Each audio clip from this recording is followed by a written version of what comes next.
당신도 그랬나요? 사랑했던 그가 어느 순간 갑자기 멀어졌던 기억.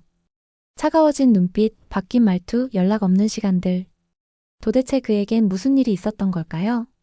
처음엔 불꽃처럼 타오르던 그의 마음이 당신을 바라보는 시선에서 서서히 식어가는 걸 느꼈습니다.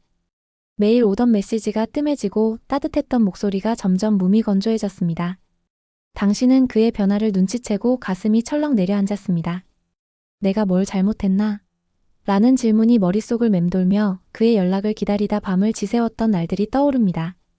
그가 멀어질수록 당신은 더했었고 더 챙겼습니다.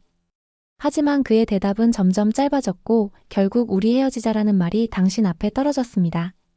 그 순간 눈물이 흐르고 가슴이 찢어지는 듯 했습니다. 왜 이렇게 된 걸까요? 당신 혼자만 사랑에 빠져 있었던 걸까요? 아닙니다. 당신은 혼자가 아닙니다. 이 이야기는 수많은 여성들이 겪은 사랑과 이별의 흔한 물결입니다. 그리고 그 물결 속에는 보이지 않는 뇌의 작동과 감정의 파동이 숨어 있습니다. 지금 이 순간 당신의 아픔에 부드럽게 닿아 위로를 전하고 싶습니다.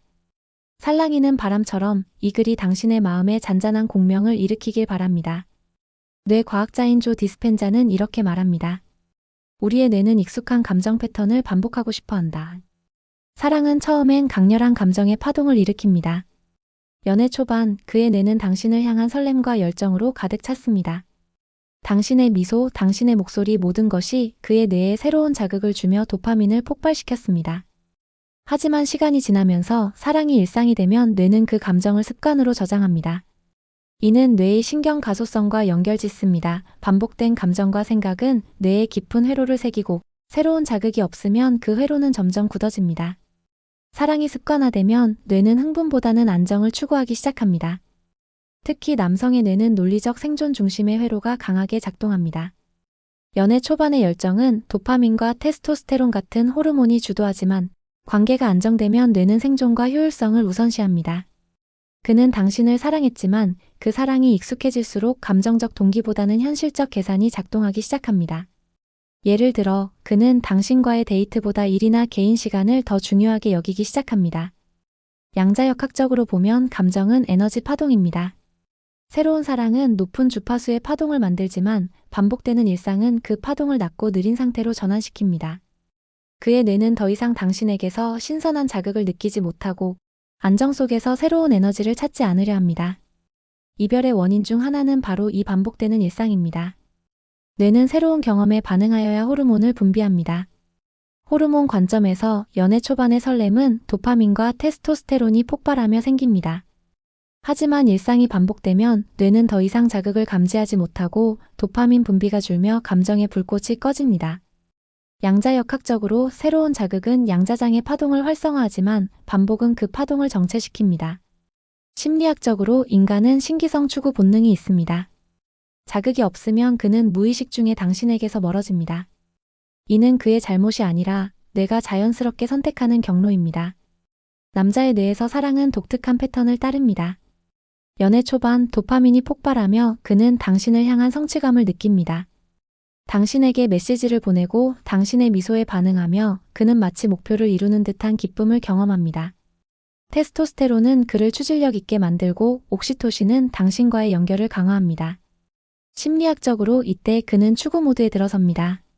당신을 향한 강한 욕구가 그의 뇌를 자극하며 사랑을 증명하려는 행동으로 이어집니다. 하지만 시간이 지나면서 이 호르몬의 균형이 변합니다. 관계가 루틴화되면 도파민 분비가 줄어들고 흥미가 저하됩니다. 그의 뇌는 더 이상 당신을 새로운 도전으로 보지 않고 안정된 상태를 유지하려 합니다. 이는 추구 모드에서 유지 모드로의 전환입니다. 그는 당신을 정복했다고 느끼며 더 노력할 필요성을 덜 느낍니다. 이 과정에서 거리두기가 시작됩니다.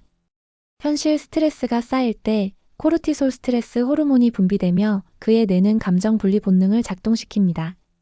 코르티솔은 생존을 위해 감정을 억제하고 그는 무의식 중에 당신과의 정서적 연결을 차단하려 합니다.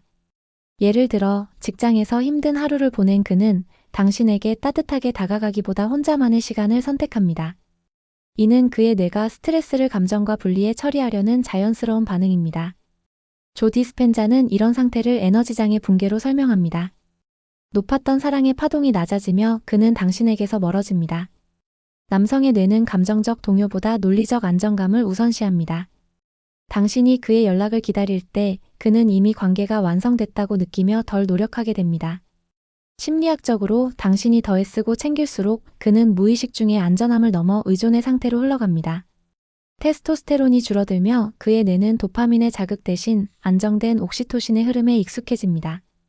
에너지적으로 당신의 헌신은 따뜻한 파동을 보내지만 그는 그 파장을 받아들이며 더 적극적으로 반응하기보단 편안함 속에 머물며 자신의 에너지를 덜 방출합니다. 마치 잔잔한 호수에 물결을 일으키려 했지만 그 물결이 점점 고요해진 것처럼입니다. 그렇다면 당신은 왜 이렇게 혼란스러운 걸까요? 여성의 뇌는 정서적 연결을 통해 사랑을 깊이 느낍니다. 옥시토신이 당신의 몸에서 강하게 흐르며 그와의 유대감을 키우고 관계를 유지하려는 본능을 강화합니다. 심리학적으로 여성은 돌봄과 연결의 뇌회로가 강합니다. 당신은 그의 기분을 살피고 그의 빈자리를 채우려 했습니다. 그가 멀어질 때 당신은 그것을 자신의 탓으로 돌리며 내가 더 잘했어야 했나? 라는 생각에 빠집니다. 당신이 그를 더 챙기고 연락을 기다리고 관계를 지키려 했었던 것은 이 호르몬이 당신을 더 깊이 사랑하도록 이끌었기 때문입니다. 하지만 남자의 뇌는 다르게 작동합니다. 그는 정서적 연결보다 자기 보호 시스템이 먼저 작동합니다. 조 디스펜자는 이를 뇌의 생존 메커니즘과 연결짓습니다.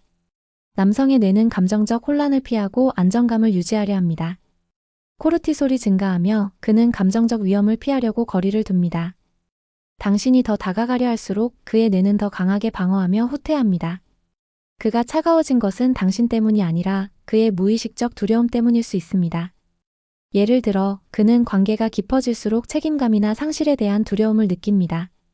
이런 차이가 당신에게 혼란을 줍니다. 당신은 사랑으로 가까워지려 했지만 그는 생존 본능으로 멀어졌습니다.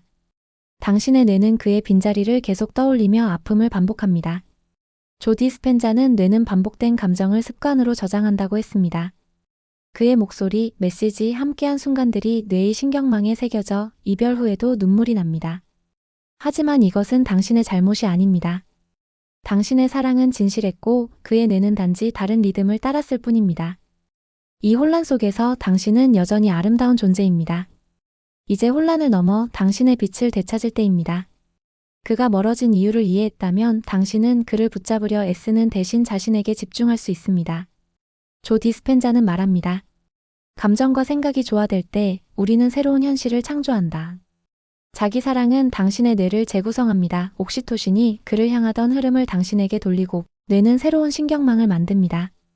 그가 실증을 느꼈다면 당신이 진정한 자신으로 빛날 때 그의 관심이 돌아옵니다. 과학적으로 당신이 평화와 기쁨을 느끼면 뇌파는 알파파로 전환되고 이 높은 주파수는 그의 뇌에 공명을 일으킵니다.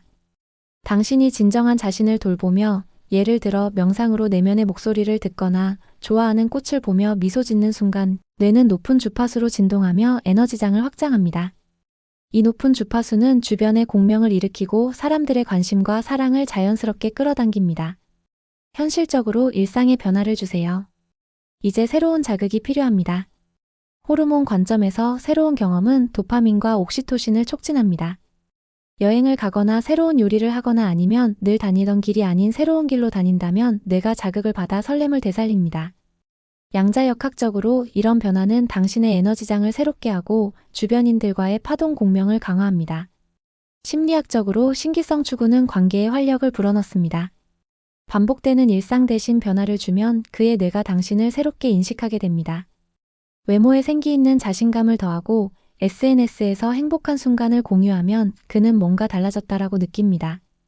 당신이 새로운 취미, 춤, 그림을 시작하고 그 과정을 보여주면 그의 뇌는 당신의 새로운 에너지에 끌립니다. 설레임을 찾아갈 때 당신의 진동수는 높아집니다. 가슴이 뛰는 순간 뇌는 도파민과 세로토닌을 분비하고 심장과 뇌의 코이런스가 강해집니다. 좋아하는 노래를 크게 틀고 춤을 추거나 어린 시절 꿈꿨던 장소를 찾아가 보세요. 바닷가에서 파도 소리를 들으며 나는 살아있다라고 느끼면 그 설렘은 당신의 주파수를 높입니다. 그가 당신의 빛나는 모습을 보고 다시금 끌린다면 그것은 설레임의 높은 파장이 그의 내면을 깨웠기 때문입니다. 지금 이별로 아파하는 시간을 보내고 있다면 시간이 좀 더 필요할까? 라고 당신은 스스로에게 질문할 수 있습니다. 이 질문은 단순한 시간이 아니라 당신의 마음이 치유와 변화를 향해 얼마나 더 머물러야 하는지를 묻는 것처럼 들립니다. 사랑했던 그가 멀어진 후 당신의 가슴은 아직 그 빈자리를 메우지 못했을 수 있습니다. 조 디스펜자는 뇌는 과거의 감정을 반복하려 하지만 새로운 의식으로 재구성될 수 있다고 했습니다. 지금 당신에게 시간이 더 필요한지는 당신의 내면이 그 아픔을 충분히 안아주고 새로운 파동으로 전환할 준비가 되었는지에 달려 있습니다. 과학적으로 뇌의 신경 가소성은 매일 새로운 회로를 만듭니다. 슬픔이 깃든 뉴런은 하루 5분의 명상만으로도 재배열되기 시작합니다. 가슴에 손을 얹고 나는 괜찮다라고 속삭이면 뇌파는 알파파로 전환되며 평화로운 공명을 일으킵니다. 하지만 그 과정은 급하지 않습니다. 당신이 눈물을 흘리며 그를 떠올리는 순간조차 뇌는 무거운 파장을 풀어내며 치유를 준비합니다. 그가 멀어진 이유, 도파민의 감소, 루틴화된 사랑 이미 지나간 물결입니다. 지금 중요한 것은 당신의 주파수가 어디로 향하느냐입니다. 시간이 더 필요하다면 그것은 당신이 진정한 자신과 연결되는 소중한 여정입니다. 작은 변화를 시작해보세요. 좋아하는 꽃을 사거나 새로운 길을 걸으며 설레임을 찾아가면 도파민이 다시 흐르며 당신의 에너지장이 확장됩니다. 그러니 스스로에게 물어보세요. 나는 아직 머물러야 할까 아니면 이제 날아오를까? 당신의 내면이 답을 알고 있습니다. 시간은 당신을 기다리며 이 순간도 당신과 함께 공명하고 있습니다. 지금 아파도 괜찮습니다. 눈물이 흐르는 것도 가슴이 시린 것도 당신이 사랑을 진심으로 느꼈던 증거입니다. 그의 멀어짐은 당신의 잘못이 아니라 뇌와 감정의 자연스러운 흐름일 뿐입니다. 이제 그 물결을 당신에게 돌려주세요. 사랑은 끝난 것이 아니라 새로운 모습으로 당신 안에 살아있습니다. 당신이 스스로를 아름다운 존재로 자각하는 순간 그 빛은 세상을 물들이고 당신의 현실을 새로 씁니다.